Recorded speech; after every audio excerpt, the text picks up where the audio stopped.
எங்களுடைய நாலேஜையும் எக்ஸ்பீரியன்ஸையும் நாங்க ஷேர் பண்ணிக்க ரெடியா இருக்கோம். அதை ஏத்துக்க நீங்களும் தயாராக இருங்க. மாண்புமிகு பேரவைத் தலைவர் அவர்களும் மாண்புமிகு முதலமைச்சர் அவர்களும் இன்னைக்கு எதிர்க்கட்சி தலைவராக இருக்கிற நானும் ஒரே காலேஜில் படிச்ச ஓல்டு ஸ்டூடெண்ட்ஸ். ஒரே காலேஜில் நாம படிச்சிருந்தாலும் அரசாங்கத்தை நடத்துறதுல திமுக தான் சீனியர் பேட்ச். அது உங்களுக்கு தெரியும். 1967 ஆட்சிக்கு வந்தது திமுக தான். நாங்க தான் சீனியர்ஸ்.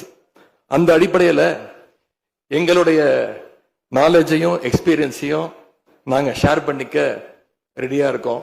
அதை ஏத்துக்க நீங்களும் தயாராக இருங்க. ஏன்னா நமக்கு எப்பவுமே தமிழ்நாட்டு மாநிலத்துடைய நலன்தான் மிக மிக முக்கியம். மாண்புமிகு பேரவைத் தலைவர் அவர்களே, நீங்க போட்டியின்றி தேர்வாகியிருக்கீங்க. மாண்புமிகு முதலமைச்சர்